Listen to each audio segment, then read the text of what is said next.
The disciples of Jesus were very fortunate in that they walked with him and they learned firsthand from Jesus, but they also saw the demonstration of his power through the miracles, the signs, and wonders.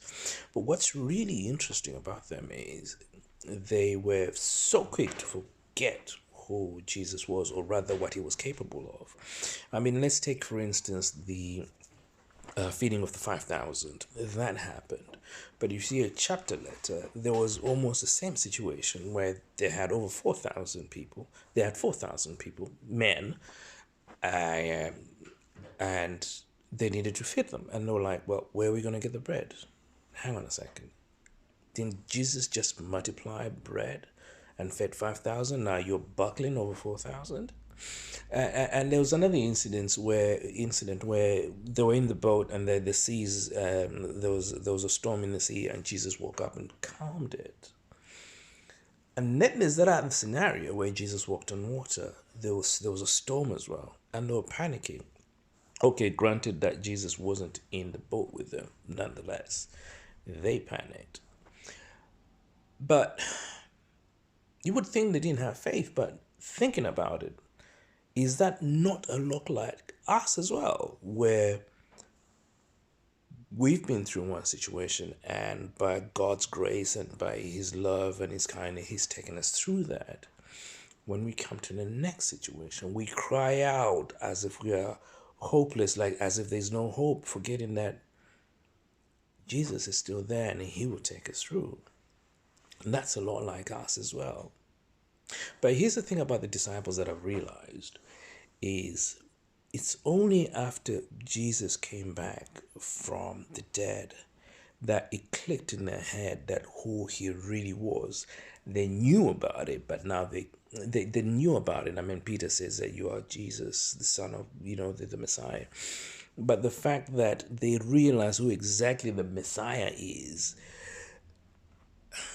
it clicked in their heads that, wow, this is indeed not just the Messiah, but the Son of God.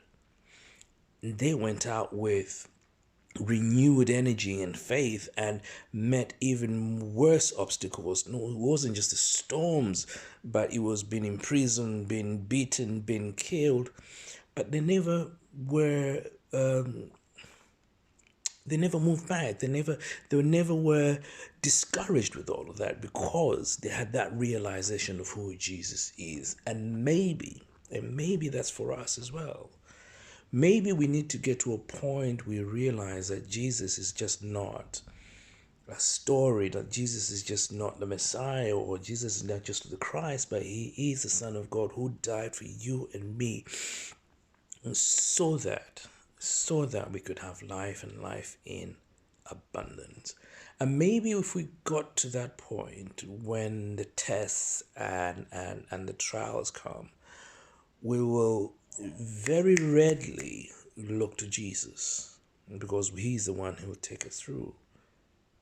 And maybe when the test comes, we will remember who Jesus is and cry out to him firstly before anything else, or stand on his word and his faith and be able to go through it in his peace rather than being all over the place.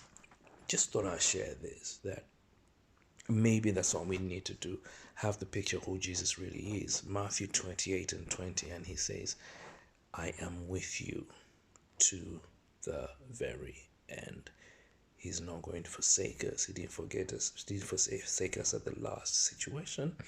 He's not going to forget us at this one. He's not going to forget us or leave us to the next one. So be encouraged and continue to look to Jesus. God bless you.